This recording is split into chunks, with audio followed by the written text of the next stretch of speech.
बच्चों, इस दृश्य श्रव्य आलेख में आप सभी का अभिनंदन है। जागरण पब्लिक स्कूल लखनऊ से संबद्ध मैं श्रीमती पूनम ठाकुर इस प्रस्तुति में आप सभी के समक्ष एक कविता लेकर उपस्थित हूँ। क्षितिज के पद्यखंड से कवि श्री सूर्यकांत त्रिपाठी निराला जी द्वारा रचित उत्साह कविता की व्याख्या आज हम देखेंगे। कविता समझने से पूर्व आइए कवि परिचय प्राप्त कर लेते हैं। निराला जी का जन्म सन 1899 में मशादल बंगाल के मेदिनीपुर जिले में हुआ था। आपकी प्रसिद्ध रचनाएं अनामिका, सरोज स्मृति, परिमल, निराला रचनावली, 8 खंडों में, बेला, नए पत्ते आदि प्रमुख हैं। आप छायावादी कवि हैं। कविता को नया स्वर देने वाले आप छायावाद के एक ऐसे कवि हैं जिसमें उल्लास भी है तो शोक है, राग है तो विराग भी है, उत्थान भी दिखाई देता है तो पतन भी। जहाँ अंधकार की गहराइयाँ हैं वहाँ प्रकाश का सवेरा भी है। आपकी कविताओं में इसका मिश्रण बहुत ही सुंदर ढंग से किया गया है। आप मुक्त छंद में लिखते हैं। आप मुक्त छंद में लिखते ही नहीं, समाज को रूढ़ियों से भी मुक्त कराते हैं। आपकी कविताएं युग और समय दोनों की सीमाओं को तोड़कर अपने आप को मुक्त व प्रगतिशील राह पर ले जाती हैं। अर्थात आपने अपनी कविताओं को समय और समाज दोनों से ही मुक्त रखा। आपका निधन सन 1961 में हुआ। आप स्वयं को बसंत पुत्र मानते थे और आपने अपनी कविता कभी न होगा मेरा अंत इसमें लिखा है कि मैं क्रांति दूत के रूप में समाज के हित में बात करने वाले कवि के रूप में सदा अमर रहूंगा। अब हम पाठ प्रवेश के रूप में कविता के बारे में कुछ जान लेते हैं। उत्साह कविता में कवि ने बादलों को क्रांति दूत के रूप में और जनमानस की आकांक्षाओं के पूरक के रूप में प्रस्तुत किया है। यह कविता एक आह्वान गीत है जिसमें कवि ने बादलों को पुकारा है कि वे क्रांति के बादल बनकर ऐसा बरसे जिससे अन्याय और अनाचार का कीचड़ बह जाए व आम लोगों की इच्छाएं पूरी हो और उन्हें उनका अधिकार मिल सके। शोषित वर्ग के मसीहा व विद्रोह क्रांति के दूत निराला जी ने इस कविता में बादलों को क्रांति करने के लिए प्रेरित किया है। अर्थात वे बादलों से रिमझिम फुहार की आशा नहीं करते। वे चाहते हैं बादल गरजें और खूब बरसें, जिससे जो कुछ गंदगी है, जो कीचड़ है, जो अधर्म और अन्याय का दलदल है, वह साफ हो जाए और लोगों की इच्छाओं का कमल खिल सके, उन्हें उनके मूल अधिकारों की प्राप्ति हो सके। इसमें कवि ने अपना कर्तव्य भी निभाया है, क्योंकि कवि समाज में बदलाव लाने वाला होता है। वह समाज में जागरूकता फैलाता है। इसलिए इस कविता में कवि ने बादलों को प्रेरित किया है, बादलों का आह्वान किया है, बादलों को बुलाया है कि तुम आओ और क्रांति करो। अर्थात हे आम लोगों, हे आम जनों, तुम चुप रहकर शोषण को मत सहो, सब मिलकर बादलों की तरह गर्जना करो, अन्याय के विरुद्ध आवाज उठाओ। अब कविता में आए कठिन शब्द और उनके अर्थ देख लेते हैं। गगन यानी आकाश, धाराधर बादल, ललित यानी सुंदर, नूतन यानी नया, विद्युत माने बिजली, निदाग यानी गर्मी, सकल माने सब, विकल माने व्याकुल, उन्मन यानी उदास, अनंत जिसका अंत ना हो, अज्ञात जो पता ना हो, शीतल यानी ठंडा। अब हम कविता की व्याख्या आरंभ करते हैं। बादल गरजो घेर घेर, घोर गगन धाराधर, ओ ललित ललित काले घुंघराले, बाल कल्पना कैसे पाले। कवि बादलों को संबोधित कर कहते हैं कि सारे नभ को वे घेर लें और बरसें। कवि को घने बादल सुंदर सुंदर काले व घुंघराले लगते हैं। बादल कवि को बच्चों की कल्पनाओं की तरह मन में संजोए हुए लगते हैं। अर्थात हे बादल तुम गरजो, गड़गड़ाहट की भीषण आवाज करो जिससे लोग जाग जाएं, उनमें क्रांति के लिए उत्साह व जागरूकता उत्पन्न हो जाए, शोषक वर्ग का साम्राज्य नष्ट हो। हे बादल तुम पूरे नभ को भयंकर रूप से धारण कर उसे पूरा घेर लो। हे बादल जो तुम बार बार बनते और बिगड़ते हो, कभी इधर कभी उधर आकाश को घेर लेते हो, हर समय तुम्हारा रूप बदलता रहता है, तो तुम बिल्कुल बच्चों के काले घुंघराले सुंदर सुंदर बालों और उनकी कोमल कल्पनाओं के समान लगते हो। जैसे कि बच्चों की कल्पनाएं क्षण ही बनती हैं और दूसरे ही क्षण मिट जाती हैं और फिर एक नई कल्पना साकार हो जाती है, ठीक उसी प्रकार हे बादल तुम भी हर पल हर क्षण अपना रूप बदलते रहते हो।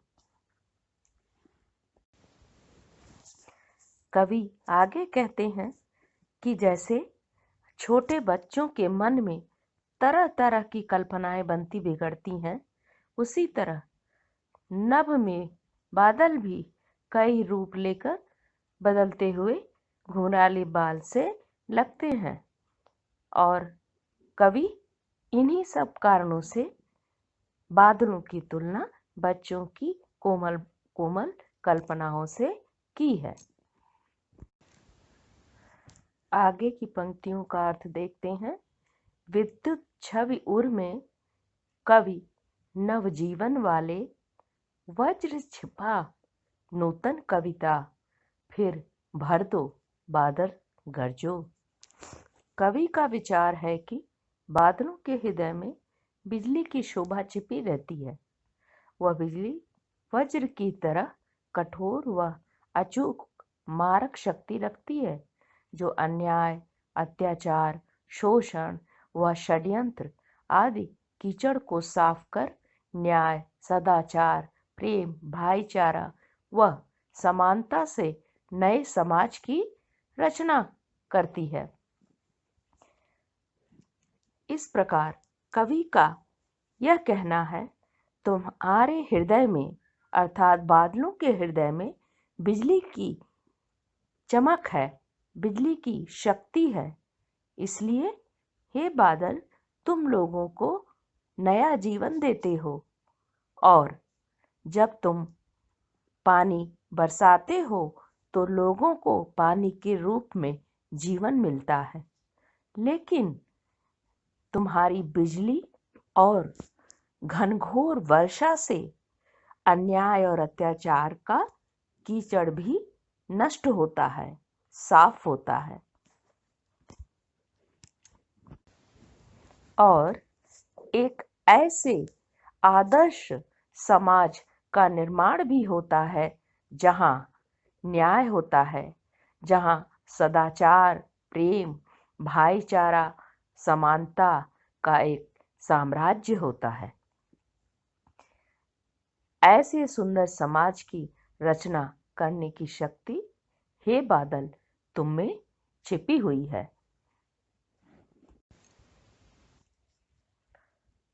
कवि बादलों को नए समाज का निर्माता कहता है, पर इसका एक कारण भी है, क्योंकि बादल नए समाज का निर्माता तो है, पर कवि उसे नए समाज का निर्माता बनाता है।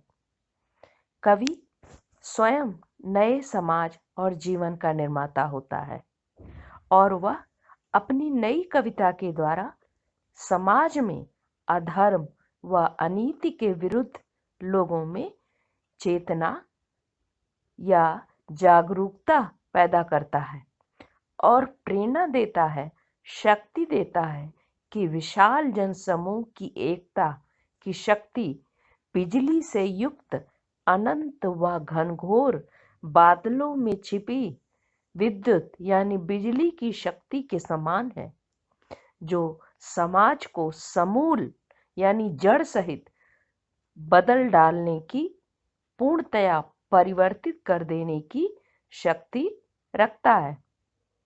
अर्थात कवि अपने साहित्य से समाज में, युग में परिवर्तन लाने की शक्ति रखता है, परंतु वह अपनी कविता में किसी प्रतीक को स्थापित कर यह कार्य करता है।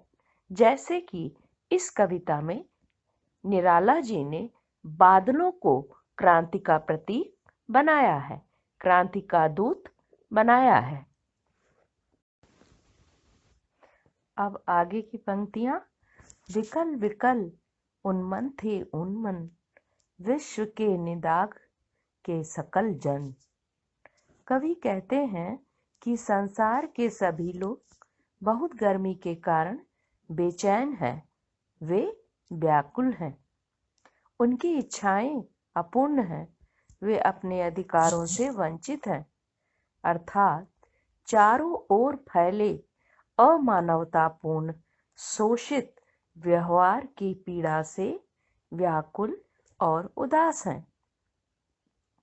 संसार गर्मी से व्याकुल है, उदास है, अनमना है। इसका भाव यह है कि आम लोग अमानवीय व्यवहार, शोषण, अधर्म के कारण कष्ट में है, पीड़ा में है, जो उन्हें दुखी करता है, और शोषण के कारण वे अपने अधिकारों को भी नहीं प्राप्त कर पाते हैं, उनकी मूलभूत इच्छाएं भी अधूरी हैं। आगे की पंक्तियां। आए अज्ञात दिशा से अनंत के घन, तप्त धरा जल से फिर शीतल कर दो बादल गरजो। कभी भी नष्ट न होने वाले हे बादल, अनजान दिशाओं से अर्थात चारों ओर से उमड़ घुमड़ कर घिर आए। हे बादल, पीड़ा के ताप, गर्मी से बेचैन इस धरती को अपने ठंडे ठंडे जल से लोगों के कष्टों को दूर करो और उनकी इच्छाओं रूपी प्यास को बुझाओ। अर्थात बादल, तुम कभी भी नष्ट नहीं होने वाले हो। तुम सदा सदा शाश्वत हो, अमर हो। चारों दिशाओं से आए हो, इसलिए पता नहीं चलता कि तुम्हारा आगमन या तुम्हारा आना किस दिशा से हुआ है। तुम उमड़ घुमड़ कर आए हो। खूब बरसो, खूब बिजली चमकाओ, ताकि जो पीड़ा की ताप है लोगों में, जो व्याकुलता है लोगों में, इस धरती के लोग जो तुम्हारी राह देख रहे हैं कि तुम आओगे, उनकी प्यास को बुझाओगे ठंडे ठंडे जल से, तो तुम बरसो और लोगों को जीवन दो, जल दो। इसी के साथ हम इसे और दूसरे अर्थ में भी समझते हैं। जो अन्याय, अत्याचार, शोषण की पीड़ा है आम लोगों में, उससे वे लोग दुखी हैं, व्याकुल हैं और क्रांति के दूत के रूप में तुम्हें बुला रहे हैं कि घनघोर बादल, तुम रिमझिम रिमझिम मत बरसो, घनघोर बरसो, मूसलाधार बरसो और घोर गर्जना करो, ताकि यह सब जो अन्याय अत्याचार है वह किसी कोमल आवाज या कोमल व्यवहार से नष्ट होने वाला नहीं। इसके लिए घनघोर वर्षा और अचूक वज्र जैसी बिजली की शक्ति की आवश्यकता है, और तभी उन्हें जो है एक अधिकार युक्त, शोषण से मुक्त जीवन प्राप्त हो सकेगा और उनकी सभी इच्छाएं पूरी होंगी, उनकी प्यास भी बुझेगी और वे सभी कष्टों से मुक्त भी होंगे।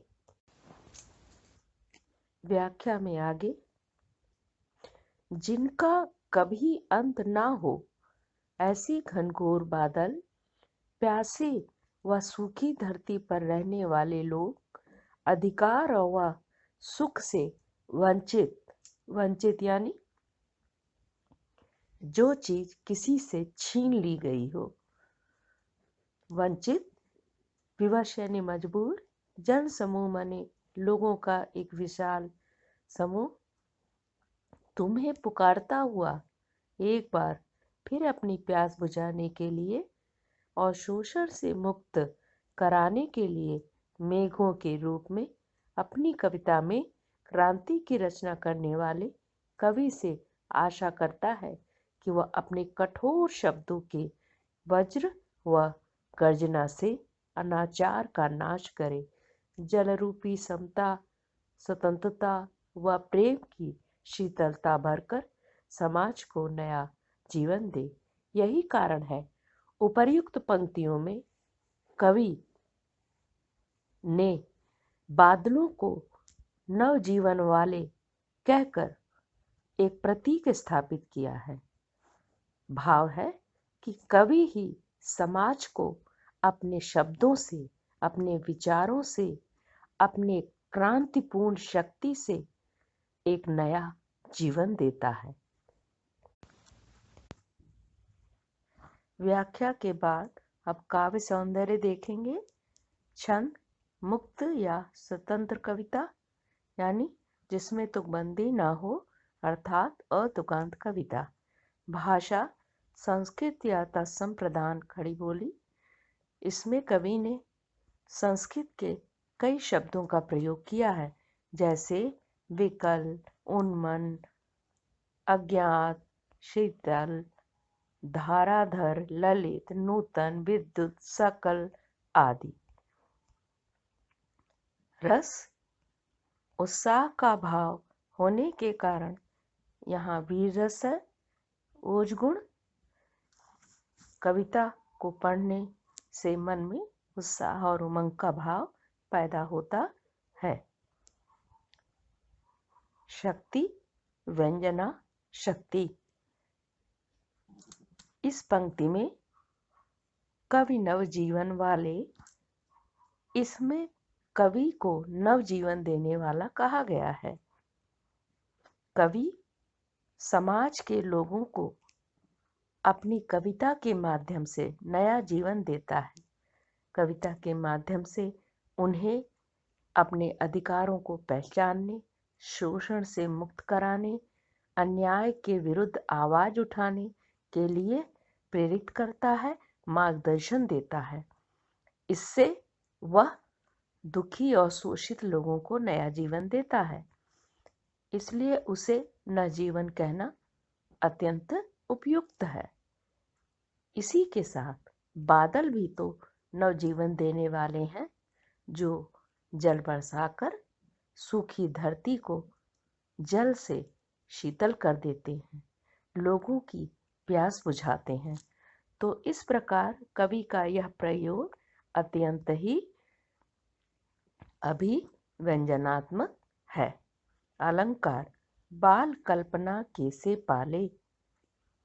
इसमें उपमा अलंकार है, क्योंकि यहाँ बादलों की तुलना बाल कल्पना से की गई है।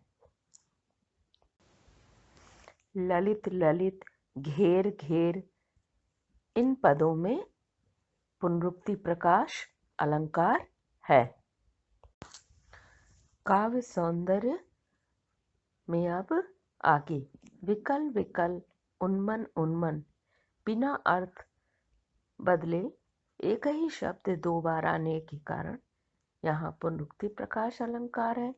घेर घेर घोर, इसमें घ वर्ण की आवृत्ति दो से अधिक बार हुई है, इसलिए यहाँ अनुप्रास अलंकार है। ललित ललित काले घुंघराले, बाल कल्पना के से पाले। इस पंक्ति में ल वर्ण की आवृत्ति कई बार हुई है, इसलिए यहाँ भी अनुप्रास अलंकार है।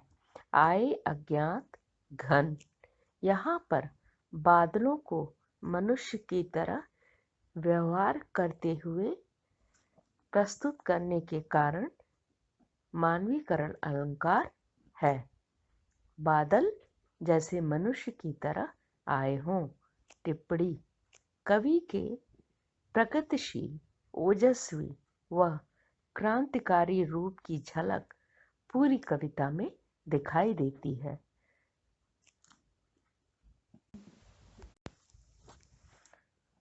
अब पुनरावृत्ति हेतु प्रश्न।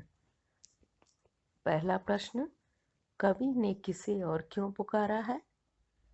प्रश्न नंबर 2, कवि ने बादलों को कौन कौन से उपमान दिए हैं। 3, बादलों को बार बार गरजने को क्यों कहा है। संसार क्यों व्याकुल व उदास है। 5वां, बादल किस शक्ति से संसार के लोगों के कष्ट दूर कर उनकी इच्छाओं को पूर्ण करेंगे। सभी 5 प्रश्नों के उत्तर बच्चे ऊपर दी गई व्याख्या के आधार पर स्वयं करेंगे और आशा करती हूँ कि वे इसे अच्छी तरह करने में सफल होंगे।